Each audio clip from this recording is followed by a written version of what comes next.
The sky above the Soviet Union belonged to something impossible, something that shouldn't exist according to Western intelligence. A machine that flew higher and faster than anything NATO had ever seen, a titanium nightmare screaming through the stratosphere at speeds that made the best American interceptors look like they were standing still.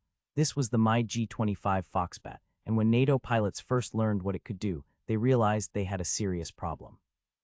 In the late 1960s, American reconnaissance satellites picked up something alarming at Soviet test facilities. A massive aircraft, larger than any fighter the Soviets had ever built, was conducting flight tests. Intelligence analysts watched as this monster repeatedly broke speed records and climbed to altitudes that seemed impossible. The reports coming back were so extreme that many Western experts initially dismissed them as Soviet propaganda or faulty intelligence, but they were wrong. The MiG-25 was real, and it was every bit as terrifying as the early reports suggested. The story of the Foxbat begins not with Soviet ambition, but with American innovation. In the early 1960s, the United States was developing the XB-70 Valkyrie, a Mach 3 strategic bomber designed to fly at 70,000 feet, far above the reach of Soviet interceptors and surface-to-air missiles. The Valkyrie was supposed to be untouchable, cruising through the stratosphere faster than anything the Soviets could throw at it. But the Soviet leadership looked at the XB-70 and saw an existential threat. If the Americans could deploy a bomber fleet that flew that high and that fast, the entire Soviet air defense network would be obsolete overnight. The Soviet response was characteristically bold and uncompromising. They tasked the Mikoyan-Gurevich Design Bureau with creating an interceptor capable of catching and destroying the XB-70. The requirements were simple but brutal. The aircraft needed to fly faster than Mach 2.8, climb to altitudes above 80,000 feet, and carry massive air-to-air missiles capable of destroying a strategic bomber. Oh, and they needed it operational within a few years. What the Mikoyan team created was the MiG-25, and it represented a completely different philosophy of aircraft design than anything in the West.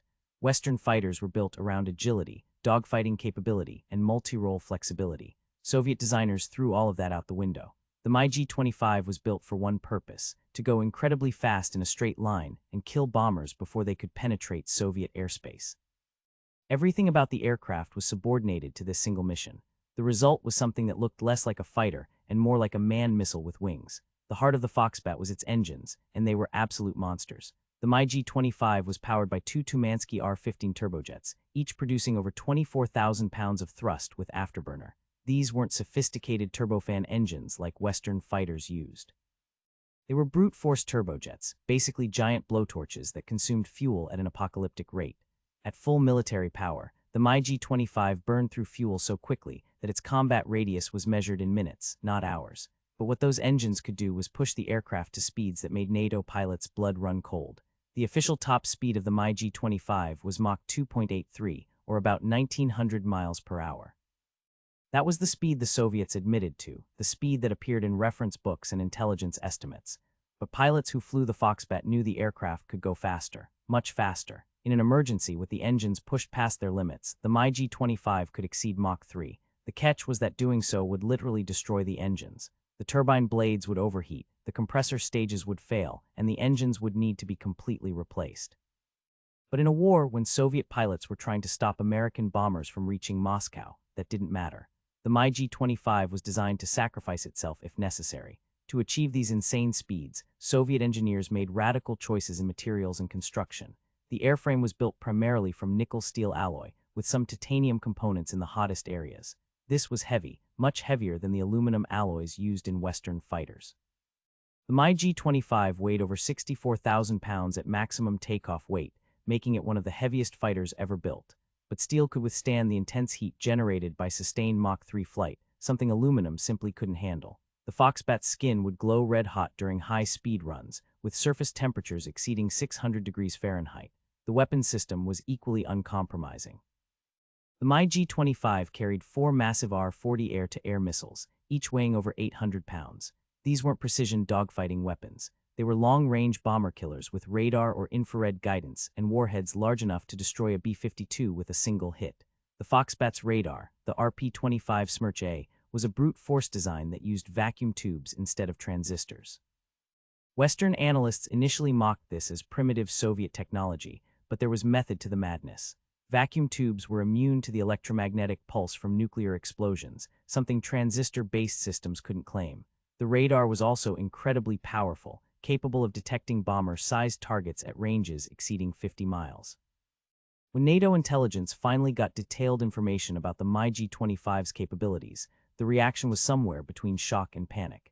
Here was a Soviet interceptor that could fly higher and faster than anything in the Western inventory. The F-4 Phantom, America's premier fighter, topped out at Mach 2.2 and had a service ceiling around 60,000 feet. The MiG-25 could cruise at Mach 2.8 at 80,000 feet, completely untouchable. If war broke out, NATO reconnaissance aircraft would be sitting ducks. American bombers would be vulnerable. Even the legendary SR-71 Blackbird, the fastest operational aircraft in the world, couldn't completely ignore the MiG-25 threat. The psychological impact of the Foxbat on NATO air forces cannot be overstated. For the first time since the early days of the Cold War, the Soviets had a clear technological advantage in a critical area. American pilots who had grown accustomed to superiority in the skies suddenly faced an opponent they couldn't outrun, couldn't outclimb, and couldn't engage on favorable terms. The MiG-25 forced a complete reassessment of Western air combat doctrine and aircraft development priorities. The American response was the F-15 Eagle program. The Air Force demanded a new air superiority fighter that could counter the MiG-25 threat. The F-15 needed to be fast, with a top speed exceeding Mach 2.5. It needed to climb quickly, with a thrust-to-weight ratio better than 1:1. It needed advanced avionics and weapons systems capable of engaging multiple targets at long range. The result was one of the most successful fighter aircraft ever built, but it only existed because the MiG-25 had scared the Pentagon into action. Soviet pilots began flying the MiG-25 operationally in 1970, and it immediately proved its worth. During the Yom Kippur War in 1973, Soviet-operated Foxbats flew reconnaissance missions over Israel at speeds and altitudes that made them completely immune to interception. Israeli F-4 Phantoms scrambled to intercept the intruders, but couldn't get close. Israeli surface-to-air missiles were fired, but couldn't reach the high-flying MiGs. The Foxbats cruised over Israeli airspace with impunity, photographing military installations, and returning safely to base. It was a humiliating demonstration of Soviet technological prowess. The same scenario played out over other Cold War hotspots. MiG-25s flew reconnaissance missions over Iran, Pakistan, and China, operating at speeds and altitudes that made interception nearly impossible. Aircraft became a symbol of Soviet power projection, a reminder that the USSR could operate anywhere it wanted, and there was little the West could do about it. But the MiG-25 had significant limitations that weren't immediately apparent to Western intelligence. The aircraft was a pure interceptor, optimized for straight-line speed and altitude performance. It couldn't dogfight worth a damn. The massive steel airframe and powerful engines made the Foxbat heavy and unmaneuverable. In a turning fight with a Western fighter like the F-4 or F-15, the MiG-25 would be at a severe disadvantage. Its fuel consumption was so extreme that it could only operate at maximum performance for brief periods. The avionics, while powerful, were crude by Western standards. The aircraft required extensive ground support and maintenance. These limitations became apparent in 1976 when Soviet pilot Viktor Belenko defected to Japan in his MiG-25. Belenko flew his Foxbat to a Japanese airport and requested political asylum, handing Western intelligence a complete, operational example of the aircraft they had feared for years. American and Japanese engineers swarmed over the defected MiG-25, examining every detail, testing every system, and finally understanding what they were really dealing with. The analysis revealed both impressive engineering and significant compromises. The steel airframe was crude but effective, built with rivets and welds that would have been rejected in Western production. The engines were powerful but inefficient, with a service life measured in hundreds of hours rather than thousands. The avionics were unsophisticated but robust. The aircraft was exactly what Soviet design philosophy dictated, a specialized weapon built to perform one mission exceptionally well, with everything else considered secondary. But here's the thing, none of those limitations made the MiG-25 any less terrifying in its intended role. Yes, it couldn't dogfight, but it wasn't supposed to dogfight. Yes, it had limited range and endurance, but it was designed to operate from bases near Soviet borders, making quick intercepts before returning to base. Yes, the technology was crude, but it worked, and it worked at speeds and altitudes Western fighters couldn't match. The MiG-25 forced NATO to completely rethink air combat in the high-speed, high-altitude regime. Training programs were revised to address the Foxbat threat. New tactics were developed for evading high-speed interceptors. Aircraft development programs were accelerated. The entire Western approach to air superiority was influenced by a Soviet aircraft that represented a fundamentally different design philosophy. Over 1,000 MiG-25s were eventually built, serving with Soviet and Allied air forces around the world. The aircraft saw combat in various conflicts, from the Iran-Iraq War to Operation Desert Storm. Iraqi Foxbats flew combat missions during the Gulf War, though by that point the aircraft was facing far more sophisticated opposition than it had been designed to counter. One Iraqi MiG-25 even managed to shoot down a U.S. Navy F-18 Hornet in 1991, proving that the old Foxbat still had teeth even against modern fighters. The legacy of the MiG-25 extends far beyond its operational service.